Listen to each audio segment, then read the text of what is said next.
खोब खम समनि गेजेरावनो बिपिएफ दोलोआ बबेबा मोनसे दोलोजों राजखान्थि दोलोजों मार्च आप जानो थांगासिनो दङ। दा बे आं बिथांखौ खावलायनोसो नागिरदों।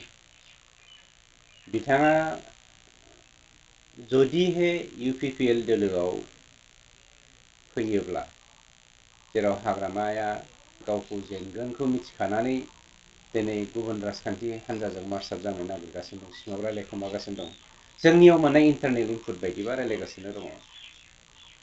बेनिखायनो हाग्रामानि देरहानायनि दायित्वखौ आं बिखा फोरदाननानै बुंनो हायो जे बिथांनो जोङो इउपिपिएल दोलोआ देबेरगाव समस्तिखौ होनो राजि, जुदि बिथाङा इउपिपिएल दोलोआव हाबोब्ला, आरो देबेरगाव समस्तियाव बिथांखौ देरहाहोनायनि दायित्वखौ आं गावनो लागोन। आं बेखौ नोंथांमोननि मिडियानि गेजेरजों बुंथिनाय थाबाय। मोनसे राजखान्थियारि सोंथि सार, हाग्रामा महिलारि बिथाङा दासिमबो इउपिपिएलखौ टार्गेट खालामनानै बुंबाय थायो जे इउपिपिएल दोलोआ दायो थार्ड पजिशनावसो दं होननानै। नाथाय बिथांमोननि दोलोनि जे दैदेनगिरि बिथांमोना नोंथांमोननि इउपिपिएल दोलोआव हाबफैबाय दं सार। साना सानजाहा ओंखारो सोनाबहा हाबो, बेयो अराय सैथो। सैथोखौ दोनखोमानो हाया। जोंबाय थानाय साथिखौ बा बाथिखौ बा जोंलारिखौ नोंथाङा खादाजों जोबनानै दोनब्लाबो बिनि पहरा जेरैखि जायाबाबो ओंखारखागोन, बेयो सैथोखा। दिनै इउपिपिएल दोलोनि जा पिक पजिशन, बेखौ रावबो ना होननानै बुंनो हाया। आरो हाग्रामानि जा बुंनाय राव, बियो गावनि गोसोखौ बुरखायनाय मोनसे रावसो। आं नोंथांमोननि मिडियानि गेजेरजों मोनसे बाथ्राखौसो क्लियार बुंनो नागिरदों। खोब खम समनि गेजेरावनो बिपिएफ दोलोआ बबेबा मोनसे दोलोजों राजखान्थि दोलोजों मार्च आप जानो थांगासिनो दङ।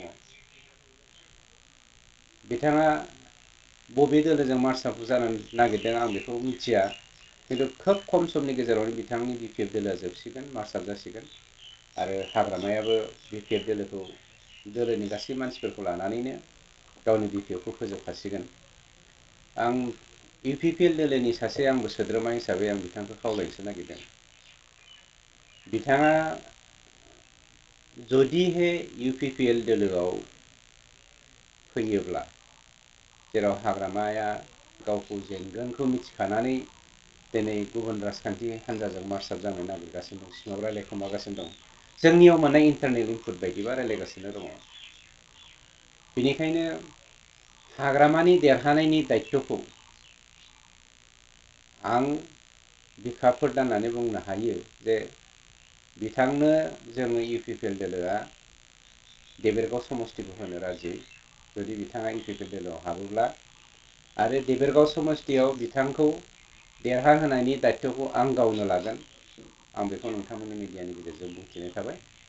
बे position, third position, fourth position, fifth position, one position, second position, बे गावनि गोसोखौ सेटिसफाइ खालामनो बुंनाय रावसो। खिन्थु हाग्रामानि दैदेननायाव बिपिएफ दोलोआ जोबस्रांनो थांगासिनो दङ।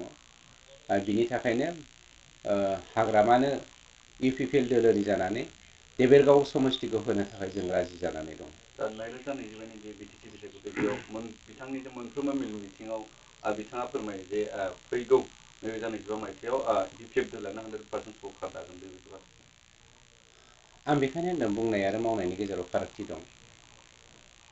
सैथोआ जेब्लायबो सैथोखा। बिपिएफआ जोबनो थांगासिनो दंखायो, बेखौ जोंनि बिटिआरनि 36,86,64,000 बिटिआर बासि दङ जोंनाव, भारतीय नागरिक। जों साफ्रोमबो मिथिगौ बिपिएफआ जोबनो थांगासिनो दङ, आरो बिपिएफआ गुबुन मोनसे पलिटिकेल पार्टिजों मार्च आप जानो थांगासिनो दं। बे सिंनि खोथा। आरो इउपिपिएल दोलोनि आं सासे सोद्रोमा हिसाबै सेकेन्ड खेब आं बुंबावबाय, बिथाङा जुदि इउपिपिएल दोलोआव मार्च आप जाफैयोब्ला, हाग्रामानि थाखाय देबेरगाव समस्तिया खुला जानानै दं। देबेरगाव समस्तियाव बिथांनो जों टिकेट होगोन, आरो बिथांखौ देरहाहोनायनि दायित्वखौ जों लागोन, आरो आं गावनो मावगोन।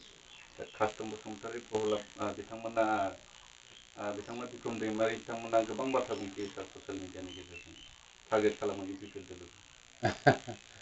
कास्टम, बिक्रम ओमफ्राय मा होनदों सासेया प्रफुल्ल प्रहलाद बिथांमोनाथ' हाग्रामानि थाम्फै होग्रा साफा साफा सुबुंसो गतिके हाग्रामा महिलारिया बिपिएफखौनो फोजोबोब्लालाय कास्ट'मोनालाय मानिथो इसु थाबावनो हागौ गतिके हाग्रामाया जेजों थांगोन बिनि उन उननो बिथांमोना थाम्फै होलांबाय थाखागोन इउपिपिएल दोलोआव हाग्रामाया जइन जाबा इउपिपिएल दोलोआव खारबोनांगोन कास्टमाराबो बहाबा गुबुन पार्टियाव थाङोब्ला बे पार्टियावनो थांनांगोन गतिके हाग्रामायानो गासिबोखा बिपिएफआव हाग्रामा गैला माने आरो बहाथो बिपिएफ थाबावनो